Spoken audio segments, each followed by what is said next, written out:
Kita akan buka di dalam kitab Alkitab kita, di dalam kitab Yesaya. Yesaya pasal 53 ayat yang ke-6. Haleluya. Yesaya pasal 53 ayat ke-6. Kita akan baca bersama-sama. Puji Tuhan, kalau sudah mendapatkannya kita akan baca. Demikianlah firman Tuhan 23. Kita sekalian sesat seperti domba, masing-masing kita mengambil jalannya sendiri, tetapi Tuhan telah menimpakan kepadanya kejahatan kita sekalian. Haleluya. Jumat Agung saat pagi, siang, sore hari ini diperingati oleh seluruh umat Kristen di dunia ini. Sebuah karya keselamatan. Maka tadi pujian kita, karya terbesar dalam hidupku, pengorbananmu yang selamatkanku. Haleluya. Saudaraku yang dikasih Tuhan, sebuah karya keselamatan yang dilakukan oleh Tuhan Yesus sebagai bukti kasih Tuhan kepada saudara dan saya. Yesus, saudara dan saya pasti binasa. Oleh karena itu berbahagia kalau saudara dan saya menjadi orang-orang yang dipilih Tuhan, menjadi pengikutnya untuk mengasihi Dia. Saudaraku yang dikasihi Tuhan, di dalam kitab Kisah Para Rasul 4 ayat 12 mengatakan, dan keselamatan tidak ada di dalam siapapun juga selain di dalam Dia, sebab di bawah kolong langit ini tidak ada nama lain yang diberikan kepada manusia yang olehnya kita dapat diselamatkan. Haleluya. Dan keselamatan tidak ada di dalam siapapun selain di dalam Yesus.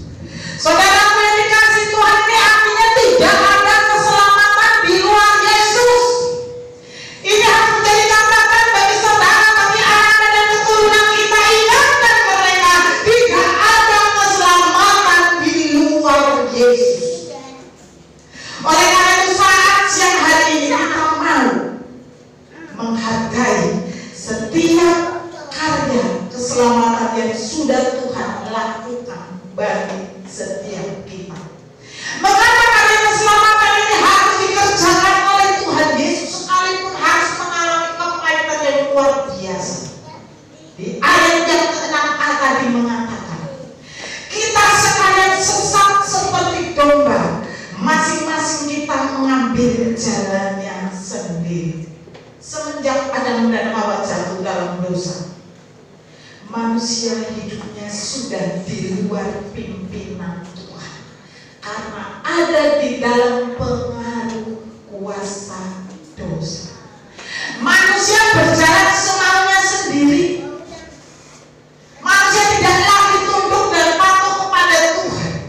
Maka di dalam kitab Hosea 9 ayat 17 mengatakan, Allahku akan membuang mereka, sebab mereka tidak mendengarkan Dia, maka mereka akan mengembara di antara bangsa-bangsa. haleluya. Allahku akan membuang mereka karena mereka tidak mendengarkan aku. Luar biasa. Tuhan sanggup membuang sekalipun dia orang yang dikasihinya, kalau dia tidak mau mendengarkan Tuhan. Mendengarkan di sini bukan hanya sekedar mendengar masuk telinga kanan dan telinga kiri keluar, tetapi mendengar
manusia berjalan menurut kemauannya sendiri di luar pimpinan Tuhan. Roma 3 ayat 23. Karena semua orang telah berbuat dosa dan telah kehilangan kemuliaan Allah. Haleluya.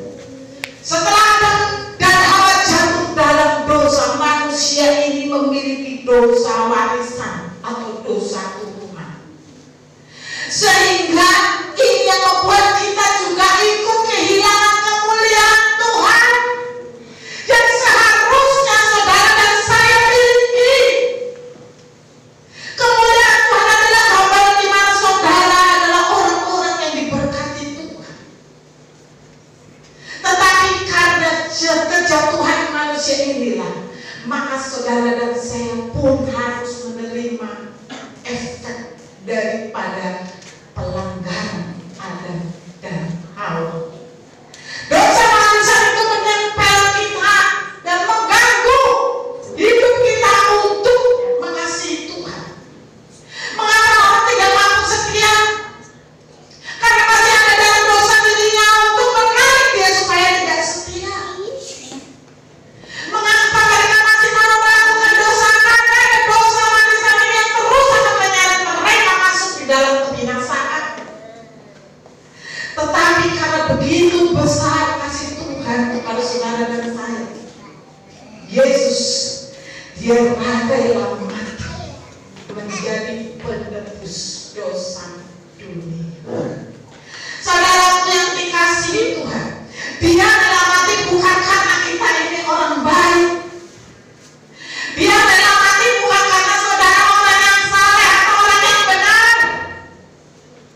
Tetapi dia rela mati justru ketika kita masih di dalam dosa. Kita lihat ke Roma 5 ayat 8. Akan tetapi Allah menunjukkan kasih-Nya kepada kita oleh karena Kristus telah mati untuk kita ketika kita masih berdosa. Jadi Tuhan Yesus itu mati ketika kita ini masih berdosa. Banyak orang mau berkorban nyawanya untuk orang lain, orang yang baik kepadanya, orang yang sudah pernah berjasa dalam hidupnya. Tetapi tidak ada manusia yang mau rela mengorbankan dirinya untuk penjahat. Tapi Yesus mau mengorbankan nyawanya untuk menebus setiap kejahatan kita. Kenapa saya katakan kita ini penjahat? Sudah tahu kita ini kebenaran. Kita sudah mengetahui kebenaran, tapi kalau kita tidak mau melakukannya, kita jahat pada diri kita sendiri karena kita akan masuk di dalam kebinasaan karena kita tidak mau melakukan kebenaran yang diwajibkan oleh Tuhan. Berarti kita jahat. Demikian juga kita tahu bahwa itu dosa, tetapi kita masih mau melakukannya. Bukankah itu satu kejahatan yang tidak saudara dan saya sadari bahwa efeknya akan menjerat saudara masuk di dalam neraka yang tidak terpadam. Oleh karena itu saudara saya ini harus sadar dan ingat bahwa kita harus meninggalkan segala kejahatan kita. Tuhan sangat mengasihi kita, maka Dia rela mati. Kalau kita sudah tahu kebenaran, lakukan. Karena itulah jaminan hidup. Bukan hanya hidup saat ini, tapi hidup di depan nanti setelah engkau menyelesaikan hidup di tempat ini. Haleluya. Saudaraku yang dikasihi Tuhan, Ibrani 10 ayat 26 mengatakan, Sebab jika kita sengaja berbuat dosa sesudah memperoleh pengetahuan tentang kebenaran, maka tidak ada lagi korban untuk penghapusan dosa itu. haleluya. Karena Tuhan di dalam Ibrani mengatakan jika kita sengaja, ingat, sengaja berbuat dosa sesudah memperoleh pengetahuan tentang kebenaran, maka tidak ada lagi korban untuk menghapus dosa. Tuhan Yesus tidak mau mati untuk kedua kalinya. Banyak orang Kristen menutup mata ayat ini karena apa? Mereka mau bebas melakukan dosa. Oh, Tuhan kan Maha Pengampun. Itu senjata mereka. Sampai sebatas mana Tuhan mengampuni saudara. Kalau saudara tidak mengambil sikap mulai saat ini, kita nggak tahu seberapa panjang umur kita. Saudara yang dikasih Tuhan, kalau kita sudah mengetahui kebenaran, Tuhan ingin saudara lakukan. Jangan tunggu lagi nanti dulu. Kalau aku sudah umur 50 tahun, dia kalau umur saudara 50 tahun. Kalau umur saudara hanya 49 tahun, 9 bulan, hanya tinggal sedikit lagi. Tapi Tuhan sudah mengambil nyawa kita, masuk neraka kita. Oleh karena itu jangan sia-siakan kesempatan yang masih Tuhan anugerahkan pada saudara dan saya. Kayak Nabi tadi mengatakan, tetapi Tuhan menimpakan kepadanya kejahatan kita sekalinya. Tuhan Yesus menimpakan kejahatan kita di dalam dirinya. Semua kejahatan kita ditanggungnya melalui kematiannya di Bukit Jalgota. Kematian Tuhan Yesus di Bukit Jalgota itu bukan karena Yudas Iskariot, bukan karena pekerjaan iblis, bukan. Tetapi Tuhan Yesus mati, memang dia lahir ke dunia ini, memang tujuannya untuk mati, untuk menebus dosa dunia. Jadi tidak ada kaitannya Yudas Iskariot dan iblis. Itu hanya alat saja dipakai Tuhan untuk dia menggenapi apa yang menjadi janji Tuhan. Kejadian 3 ayat 15. Aku akan mengadakan permusuhan antara engkau dan perempuan ini, antara keturunanmu dan keturunannya. Keturunannya akan meremukkan kepalamu dan engkau akan meremukkan tumitnya. Haleluya. Tapi kedatangan Tuhan Yesus ke dunia ini itu mempunyai misi melakukan penebusan dosa dunia, menggenapi apa yang dijanjikan Tuhan. Keturunan wanita ini akan meremukkan kepalamu. Kalau kepala remuk berarti kekalahan total.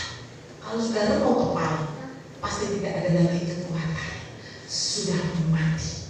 Maka iblis itu sebenarnya sudah mati. Tetapi kalau iblis itu masih hidup karena engkau yang menghidupkannya. Iblis sudah mati karena sudah remuk kepalanya. Dan firman Tuhan, dan engkau akan meremukkan tumitnya. Artinya Tuhan Yesus harus mengalami luka ketika melakukan penyelamatan ini. Kematian Tuhan Yesus bukan kematian yang biasa-biasa saja. Bahkan di dalam firman-Nya pernah kita dengar sampai dia sangat ngeri dan ketakutan, peluknya seperti darah. Loh, kenapa dia takut? Dia takut bukan karena takut untuk mati, tetapi dia tahu fisiknya saat itu sebagai manusia mampukah menanggung penderitaan yang begitu luar biasa, sakit yang luar biasa. Mampukah Yesus tetap berjalan menuju Bukit Jalgota supaya dia ditinggikan di atas kayu salib? Itulah kengerian.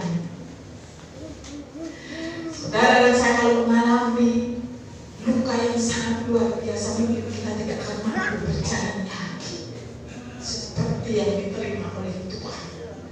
Tuhan Yesus mengalami luka yang sangat luar biasa, yang tidak terperikan sakit, tapi yang ditanggungnya, saudara, yang ditanggungnya semua adalah kejahatan kita, yang ditanggungnya adalah penyakit kita, yang ditanggungnya adalah perbuatan kita. Dia rela, sekalipun dia harus terluka, karena dengan kematian Tuhan Yesus di salib telah menghancurkan total iblis. Saudaraku, sekali lagi kematian Yesus dengan luka yang sangat luar biasa, bahkan firman Tuhan mengatakan begitu buruk rupanya, bukan seperti manusia lagi. Bayangkan, bukan seperti manusia lagi. Kalau orang yang sudah hancur bukan seperti manusia lagi, betapa parahnya luka yang diterima.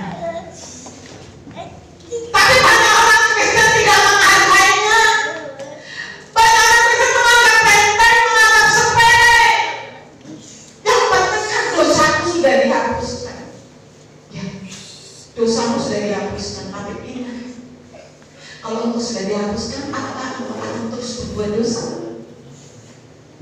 Bukankah Tuhan juga menginginkan ketika engkau sudah ditebus, engkau juga menghargai penebusan Tuhan yang sudah dikerjakan dalam hidupnya. Jadi Tuhan Yesus itu mati bukan karena iblis yang mengambilnya atau iblis yang berenggut nyawanya, bukan. Tetapi Tuhan Yesus memberikan nyawanya sendiri. Iya, Yohanes 10 ayat 18a. Tidak seorang pun mengambilnya daripadaku, melainkan aku memberikannya menurut kehendakku sendiri. Haleluya. Tidak ada yang dapat mengambil nyawa Tuhan Yesus. Tetapi Tuhan Yesus mengatakan, tidak seorang pun mengambilnya daripadaku, melainkan aku memberikannya menurut kehendakku sendiri. Jadi kalau tadi yang pertama dilakukan Tuhan Yesus, kematiannya adalah menggenapi janji Tuhan, janji Allah Bapa kepada perempuan itu, bahwa akan terjadi penyelamatan, sudah digenapi oleh Tuhan. Demikian juga saudara, Tuhan Yesus memberikan nyawanya sendiri untuk menghapus dosa dunia. Karena dengan kematiannya dosa dihapus, termasuk dosa saudara dan saya, termasuk kejahatan saudara dan saya, termasuk penyakit saudara dan saya, termasuk kemiskinan kita, sudah dihapuskan oleh Tuhan. Karena kemuliaan itu seharusnya kembali kepada saudara dan saya. Kalau kemuliaan itu belum kembali kepada kita, reduk dengan tetap tinggal setia mengasihi Tuhan. Karena Tuhan mau mengembalikan kita masuk dalam kemuliaan yang dijanjikan oleh Tuhan.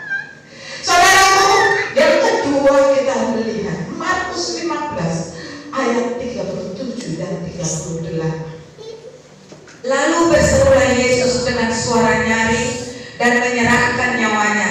Ketika itu tabir bait suci terbelah dua dari atas sampai ke bawah. Waktu kepala pasukan yang berdiri berhadapan dengan dia melihat matinya demikian, berkatalah dia, sungguh orang ini adalah Anak Allah. Haleluya.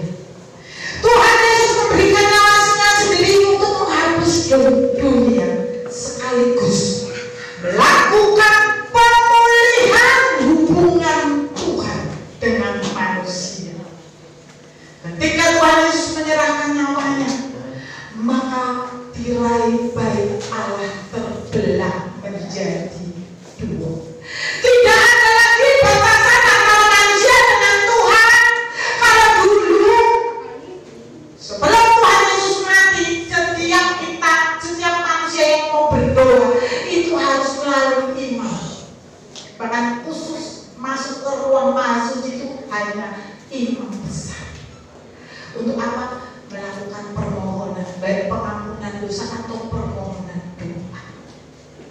Tetapi ketika Yesus mati, saudara tahu tirai bait Allah terbelah menjadi dua. Artinya apa? Tidak ada lagi pembatas antara saudara dan saya dengan Tuhan. Artinya saudara dan saya bisa berhubungan dengan Tuhan langsung. Saudara dan saya bisa berdoa langsung kepada Tuhan. Tidak ada lagi batasannya. Tuhan Yesus mati untuk memulihkan hubungan saudara dan saya dengan Tuhan. Sudahkah hubungan itu dipulihkan oleh Tuhan? Engkau tergantung engkau sendiri. Maukah engkau dipulihkan? Tidak ada, anak itu sudah terbelah dua dong. Tidak ada lagi batasan lagi. Kalau dulu umat itu tidak bisa masuk ke ruang suci saja, tidak bisa, hanya imam. Apatah lagi masuk ke ruang maha suci.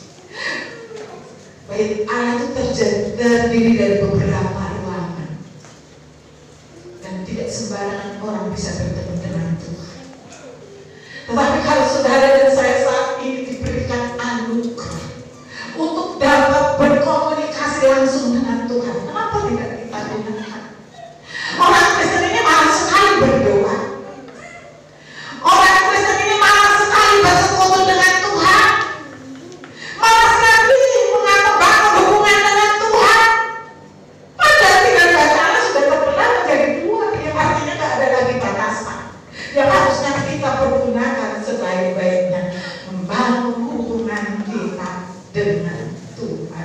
Haleluya. Saudaraku yang dikasih Tuhan, kematian Tuhan Yesus menghancurkan tembok pemisah yang selama ini antara Tuhan dengan umat. Haleluya. Kematian Tuhan Yesus juga menjadi jalan pendamaian. Selama ini kan bermusuh kan? Bermusuh. Tetapi kematian Tuhan Yesus yang menghapus dosa kita ini menjadi jalan pendamaian antara Tuhan dengan umatnya. Kita lihat Roma 3 ayat 25a. Kristus Yesus telah ditentukan Allah menjadi jalan pendamaian karena iman dalam darahnya. Haleluya. Tuhan Yesus sudah ditentukan menjadi jalan pendamaian melalui darahnya. Darahnya yang mengalir itulah yang akan menyembuhkan saudara. Darahnya yang mengalir itulah yang akan menyucikan kita. Darahnya yang mengalir itulah yang akan menyelamatkan saudara dan saya. Terbukalah segala belenggu-belenggu yang selama ini mengikat hidup kita. Untuk apapun dipatahkan melalui kematian Yesus. Haleluya. Saudaraku yang dikasih Tuhan, kita diperdamaikan melalui darah Yesus sebagai bukti bahwa Dia sangat mengasihi kita. Mengapa? Mengapa kita ini masih mengeraskan hati kita? Mengapa masih banyak orang Kristen yang tidak serius bertuhan? Main-main. Dia bertuhan itu sebagai rutinitas saja. Dia bertuhan itu hanya biasa-biasa saja. Maka banyak orang Kristen yang tidak cinta Tuhan, tidak cinta ibadah, tidak cinta kepada pekerjaan Tuhan. Kenapa? Dianggap biasa-biasa saja. Padahal pengorbanannya dan pengorbanan yang sangat luar biasa yang ditanggung penyakit kita semuanya. Haleluya. 1 Yohanes 4 ayat 10 mengatakan, Inilah kasih itu, bukan kita yang telah mengasihi Allah, tetapi Allah yang telah mengasihi kita dan yang telah mengutus anaknya sebagai pendamaian bagi dosa-dosa kita. haleluya. Kalau Tuhan Yesus mati untuk saudara, bukan karena kita yang mengasihi Dia, tetapi Dialah yang mengasihi kita. Dia sangat mengasihi saudara dan saya. Dia mau saudara dan saya tidak ada yang binasa. Dia mau kita semua menerima kemuliaan dan kehidupan kekal. Maka Dia rela mati. Hargai kematiannya. Hargai setiap tetesan darahnya yang sudah dicurahkan buat kepentingan kita semua. Saudaraku yang dikasihi Tuhan, Roma 5 ayat 10 mengatakan, Sebab jikalau kita ketika masih seteru diperdamaikan dengan Allah oleh kematian anaknya, lebih-lebih kita yang sekarang telah diperdamaikan pasti akan diselamatkan oleh hidupnya. haleluya. Kalau dulu ketika kita masih hidup di dalam dosa adalah seteru itu musuh Tuhan, yang tentunya upahnya adalah kebinasaan, kematian kekal. Tetapi ketika Yesus mati memperdamaikan saudara dengan Tuhan, maka Tuhan juga pasti menganugerahkan kehidupan kekal. Artinya apa, saudaraku? Kita bebas dari kematian kekal. Kita memperoleh kehidupan hanya karena Yesus. Oleh karena itu, hargai. Tapi ingat satu hal yang ingin saya sampaikan kepada saudara. Kalau kita sudah mendapat anugerah keselamatan melalui kematian Tuhan Yesus, bukan berarti tidak ada perjuangan kita supaya keselamatan itu tetap menjadi milik kita. Bukannya kita main-main, bukannya kita santai-santai. Harus ada tetap apa yang harus kita perjuangkan supaya pengorbanan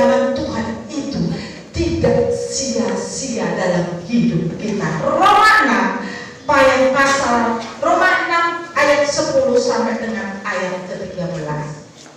Sebab kematiannya adalah kematian terhadap dosa satu kali dan untuk selama-lamanya, dan kehidupannya adalah kehidupan bagi Allah. Demikianlah hendaknya kamu memandangnya, bahwa kamu telah mati bagi dosa, tetapi kamu hidup bagi Allah dalam Kristus Yesus. Sebab itu hendaklah dosa jangan berkuasa lagi di dalam tubuhmu yang fana, supaya kamu jangan lagi menuruti keinginannya. Dan janganlah kamu menyerahkan anggota-anggota tubuhmu kepada dosa untuk dipakai sebagai senjata kelaliman. Tetapi serahkanlah dirimu kepada Allah sebagai orang-orang yang dahulu mati, tetapi yang sekarang hidup. Dan serahkanlah anggota-anggota tubuhmu kepada Allah untuk menjadi senjata-senjata kebenaran. Amin. Ada tanggung jawab kita yang harus kita kerjakan ketika Tuhan Yesus sudah mati menebus dosa saudara dan saya. Jadi bukan berarti kita bebas semaunya sendiri, tetapi ada yang harus kita kerjakan. Maka dikatakan sebab kematiannya adalah kematian terhadap dosa satu kali untuk selamanya. Tuhan tidak akan pernah mati untuk dua kalinya untuk menebus saudara dan saya. Kalau saudara mau diselamatkan, kematiannya yang sekali itulah pergunakan sebaik-baiknya. Dan kehidupannya adalah kehidupan bagi Allah. Artinya ketika dia bangkit, sudah memiliki kehidupan yang daripada Tuhan, itu pun akan menjadi bagian kita kalau kita mau mengikuti apa yang menjadi aturannya. Haleluya. Demikian adanya kamu memandangnya bahwa kamu telah mati bagi dosa. Ingat, kita telah mati bagi dosa.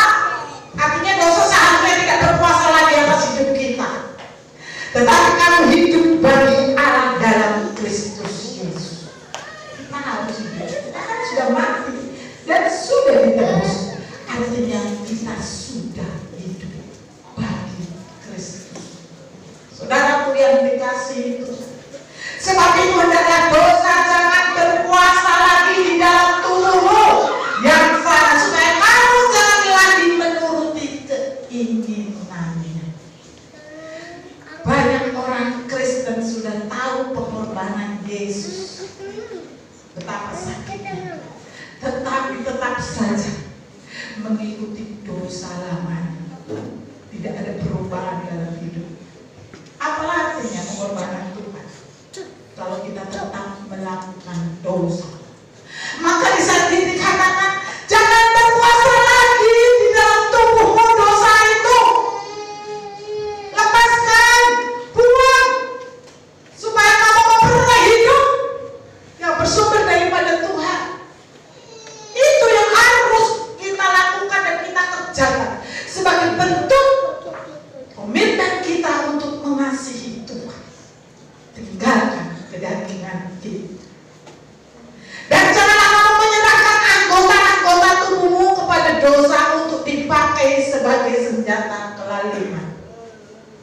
Senjata kelaliman bukan berarti kita menjadi penjahat yang membunuh orang, tapi dengan melakukan hal-hal yang di luar kebenaran, itu adalah senjata kelaliman. Maka harus ada penguasaan diri. Harus ada penguasaan diri di dalam setiap pribadi kita sebagai orang percaya, supaya dosa tidak berkuasa lagi. Kalau kita tidak dapat menguasai diri kita, pasti dosa akan menguasai hidup kita. Harus ada penguasaan diri di dalam diri kita supaya kita ikut apa yang menjadi aturan Tuhan. Di ayat terakhir mengatakan, tetapi yang sekarang hidup, dan serahkanlah anggota-anggota tubuhmu kepada Allah menjadi senjata-senjata kebenaran.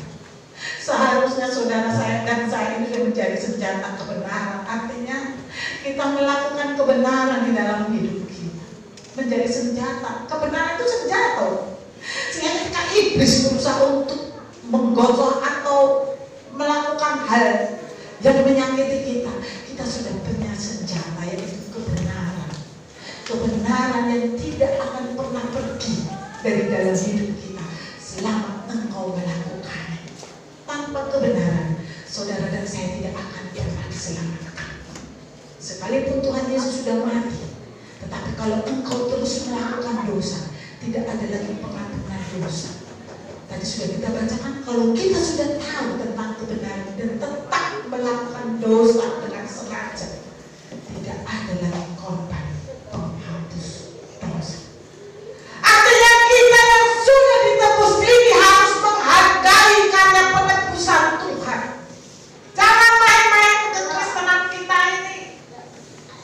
Hidup kita di dunia ini hanya sementara. Kalau ada peribahasa orang Jawa saya katakan hidup ini sekedar mampir ngombe. Artinya apa? Sekedar mampir minum.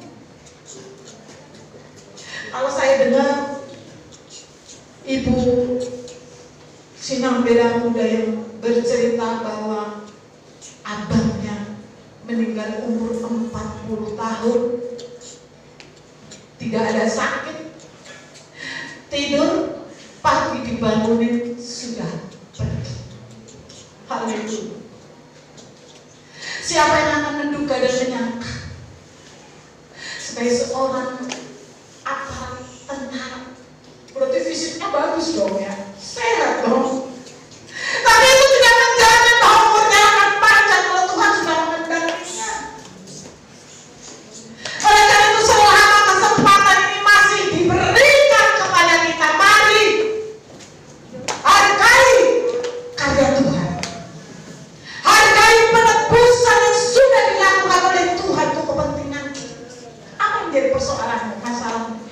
Sebenarnya itu semua sudah ditanggung oleh Tuhan. Serahkan di kaki Tuhan. Karena itu, saudara yang dikasih Tuhan, kita akan menjadi manusia yang bebas. Bebas untuk mengasihi Tuhan. Kita tidak lagi dibelenggu dengan dosa, tidak dibelenggu lagi dengan kepentingan-kepentingan dunia yang terlalu berlebih. Gak ada artinya semua. Dan saya katakan, kalau saya mati, adakah yang saya bawa? Gak ada. Tidak ada yang saya bawa. Yang bawa adalah iman saya kepada Tuhan, kasih kita kepada Tuhan. Oleh karena itu pergunakan dong waktu kita ini, hari-hari kita ini, karena hari-hari ini begitu singkat, begitu singkat. Banyak orang mengabaikannya karena mereka merasa umur masih lama. Memang dia Tuhan, kita tidak tahu.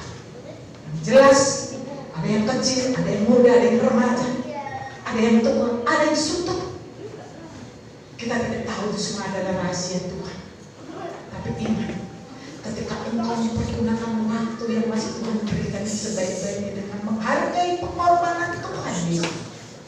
Kalau kita menghargai, berarti kita akan menjadi orang yang serius bertuhan, serius mengasihi Tuhan.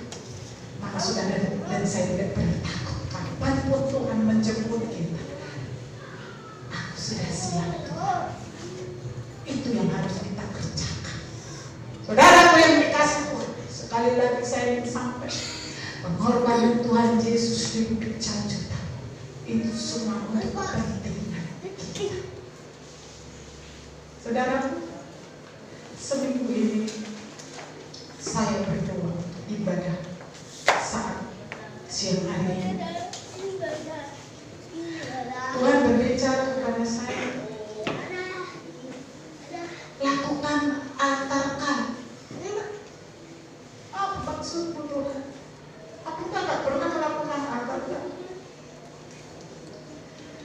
Mungkin di antara jemaat yang kau layani ingin melakukan pemulihan hubungan denganku, dengan Tuhan.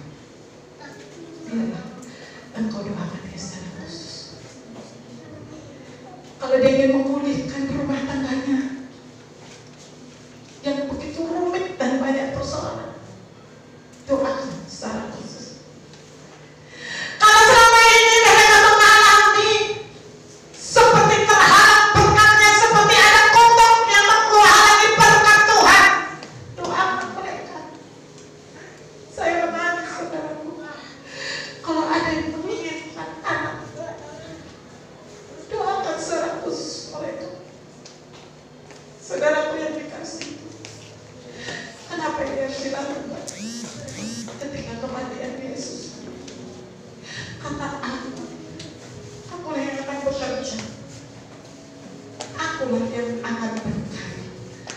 dalam hidup mereka yang membutuhkan aku. Kuncinya, bolehlah setia dan lakukan kebenaran. Haleluya.